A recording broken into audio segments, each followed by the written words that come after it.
अगर आपको आकर्षक और सुंदर बनना है तो इस वीडियो को एकदम लास्ट तक देखना। और हाँ, ये कोई टोटके वाली वीडियो नहीं है, इसमें आपको एक्चुअल साइंटिफिक प्रो टिप पता चलेगी। किसी भी व्यक्ति को सुंदर सिर्फ उसका चेहरा ही नहीं बनाता, ऐसी कई चीजें जिससे आप आकर्षक बन सकते हो, जैसे अपने कॉन्फिडेंस बढ़ा के, कॉन्फिडेंस तरीके से बात करके और अपने बॉडी लैंग्वेज को सुधार करके। एज अ होल इन्हें बॉडी लैंग्वेज कहते हैं। बॉडी लैंग्वेज आपको बहुत आकर्षक बना देगी। बॉडी लैंग्वेज क्या है? बॉडी लैंग्वेज मतलब आपके शरीर की भाषा, मतलब आपका शरीर क्या कहता है। किसी दूसरे व्यक्ति के सामने आप अपने बातचीत से तो इम्प्रेस कर सकते हो, पर बिना कुछ बोले भी अपने बॉडी लैंग्वेज से भी उसे इम्प्रेस कर सकते हो। एक बहुत ही फेमस रूल्स है जिसे 738-55 रूल्स कहते हैं। ये रूल ये कहती है कि जब आप किसी से बात करते हो तब आपके शब्दों का वैल्यू जस्ट 7% होता है और 38% वैल्यू आपकी वॉइस का होता है, मतलब बोलने की स्टाइल पे, और ओपनिंग 55% वैल्यू आपके बॉडी लैंग्वेज का होता है। जैसे आप किस तरह से खड़े होकर बात कर रहे हो, अपने हाथ को कैसे हिला रहे हो, ये सब आपकी बॉडी लैंग्वेज लिटरली नहीं, एक्चुअल में आपकी जिंदगी बदल सकती है। क्योंकि आपको पता है कि आपको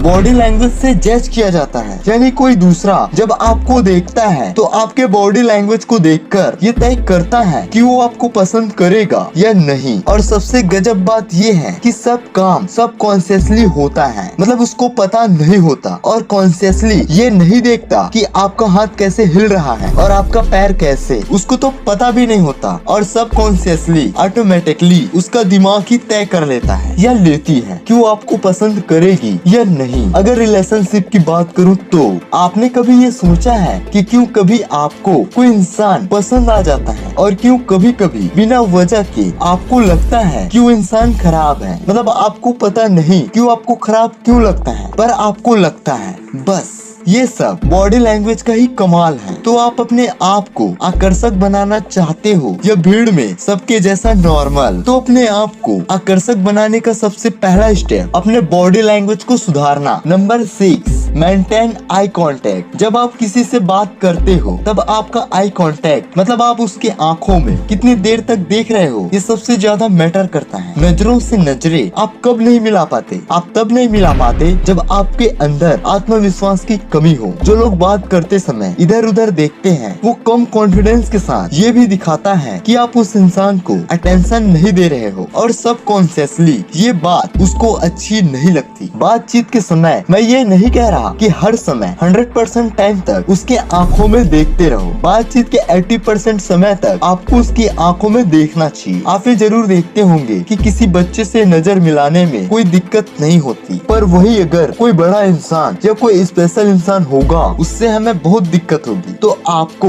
इसकी आदत डाल लेनी चाहिए। अब से अगली बार जब आप किसी से बात करो तब आप उनकी आंखों में देखो। आंखों में देखने से वो जो दूसरा इंसान है उसके सबकॉन्शियस माइंड यानी अवचेतन मन को ये लगता है कि ये बंदा बहुत कॉन्फिडेंट है, भले ही आप असल में ना हो। आपका एटीट्यूड सच में बहुत मस्त हो जाता है जब आप आई कांटेक्ट मेंटेन कर पाते हो। वो जो दूसरा इंसान है उसने आज तक यही देखा है, ज्यादातर लोग उसके आंखों में आंखें मिलाकर बात नहीं कर पाते, पर आप तो करोगे। ये उसे ये फील कराएगा कि आप स्पेशल हो, आप अलग हो। आप ये नोटिस करना, जब आप शुरू से लेकर ज्यादा देर तक उसकी आंखों में देखोगे तब वो जो दूसरा इंसान है ना वो खुद नजर हटा लेगा या लेगी। तो ये आपकी डोमिनेंस को दर्शाएगा, मतलब आप ज्यादा कॉन्फिडेंस महसूस करोगे। शुरू में ये करना मुश्किल होगा, पर समय के साथ साथ आप इसमें चैंपियन बन जाओगे। दुनिया की जितनी सफल लोग, जितने सफल बिजनेसमैन हैं, उनके सफलता का सीक्रेट कई बार ये बॉडी लैंग्वेज ही रहा है। क्योंकि कॉन्फिडेंस अगर किसी को मिल जाए इससे बड़ी चीज और क्या हो सकती है। तो नजरों से नजरें मिलाना सीखो, ये आपको बहुत आकर्षक बनाती है।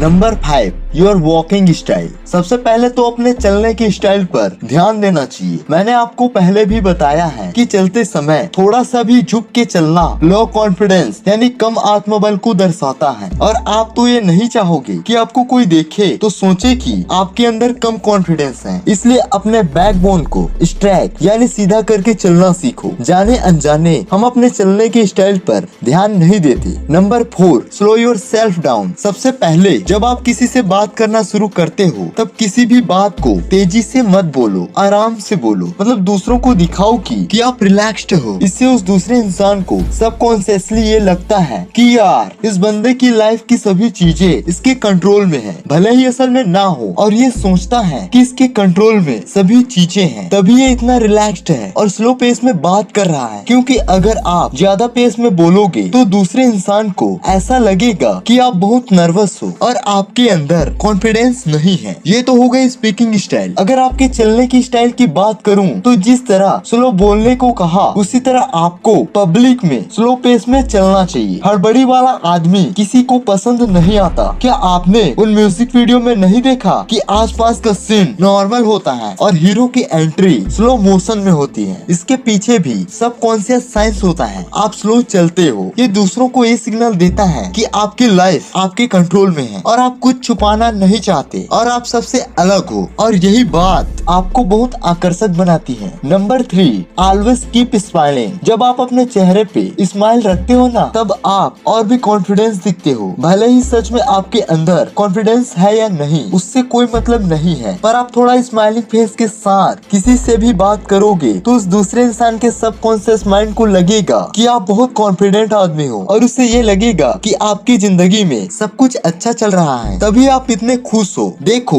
मैं आपकी दिल की बात जानता हूँ। भले ही आप अपने जिंदगी की अभी की कंडीशन में उतने खुश ना हो, पर दूसरों को अच्छा दिखाने में कौन सा पैसा लग रहा है? किसी के सामने अच्छा इंप्रेशन पाना इस दुनिया की सबसे बड़ी चीजों में से एक है। अगर जस्ट स्माइलिंग करना दूसरों पर इतना अच्छा इंप्रेशन डालता है तो उसमें बुराई क्या है? नहीं, स्माइलिंग करने से कौन सा बड़ा फायदा मिल रहा है? जब आपके साथ कुछ अच्छा नहीं चल रहा होता तो क्या आपके चेहरे पर स्माइल रहता है? नहीं रहता है। तो डर में जो इंप्रेशन होता है उसका उल्टा होता है स्माइलिंग। आपके चेहरे पर स्माइलिंग है तो इसका मतलब ये है कि आपके अंदर डर नहीं है। जब वो दूसरे इंसान को सिग्नल मिलेगा कि आपके अंदर कोई भी डर नहीं है तो क्या आपको पसंद नहीं करेगा या करेगी? भले ही असल में आप डरे हुए हो, पर दूसरों के सामने अच्छा इंप्रेशन जरूर बनाना चाहिए। और फिर से वही कहूँगा, अच्छा इंप्रेशन नहीं बना के बड़ा कौन सा फायदा मिल रहा है? Number 2, open up your body. मान लो आप बाहर हो लोगों के बीच में, तब आप ऐसी पोज में तो जरूर रहते होंगे, पॉकेट में हाथ रख के, हाथों को इस पोज में रख के, पर ये सब नेगेटिव पोसेस हैं। ये पोज ये दर्शाती है कि आपके अंदर उतना कॉन्फिडेंस नहीं है। अपने आप को जितना ओपन रख सको उतना रखो, मतलब खुले तरीके से चलो। और एक जगह पर खड़े हो तो अपने आप को दबा के मत रखो, खुले परिंदे की तरह रहो।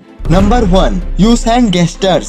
जब आप किसी से बात करते हो तब आपको हैंड गेस्टर का इस्तेमाल करना चाहिए। कोई इंसान ज़ॉम्बी की तरह अपने हाथों को एक जगह रख के बात कर रहा है और दूसरा इंसान हाथों का इस्तेमाल करके बात कर रहा है। ऑफ कोर्स ये जाहिर सी बात है, दूसरा इंसान ज्यादा अट्रैक्टिव दिखेगा, क्योंकि जब आप हैंड गेस्टर का इस्तेमाल करते हो तब आप ऐसे दिखते हो जैसे आप दिल से बोल रहे हो, भले ही आप सच में बोलो या नहीं। और हैंड गेस्टर के साथ साथ जो आप बात करते हो वो बात दूसरे इंसान को क्यूट लगता है और कॉन्फिडेंस भी दिखती है। और फाइनली ये आपको और आकर्षक बनाती है। ये सब बॉडी लैंग्वेज टिप्स को समय के साथ साथ सीख लोगे अगर आप इन्हें ट्राई करें तो। जैसे आज और कल जब आप बाहर निकलोगे तो किसी व्यक्ति से बात करते समय आई कांटेक्ट वाली बात और स्लो चलने वाली बात को ध्यान में रख के बाहर निकलना। ऐसे डेली प्रैक्टिस करोगे तो आप अपने एरिया के सबसे खास व्यक्ति बन जाओगे। आपको ये टिप्स जिंदगी में बहुत काम देगा और अगर आपकी जिंदगी अच्छी होगी तो आपसे लाख गुना ज्यादा खुशी मुझे होगी। ये वीडियो आपको कैसा लगा कमेंट करके जरूर बताएं, और वीडियो अच्छा लगा होगा तो वीडियो को लाइक कीजिए। और अगर मेरे YouTube चैनल को सब्सक्राइब नहीं किया है तो प्लीज जल्दी से सब्सक्राइब कीजिए। और साथ में आप जानते हैं कि क्या करना है, नोटिफिकेशन के जो आइकन है ना उसको क्लिक कीजिए। अगर आपको लगे कि वीडियो को मैं अपने दोस्तों को भी शेयर कर सकता हूँ तो आप अपने दोस्तों को भी शेयर कर सकते हैं।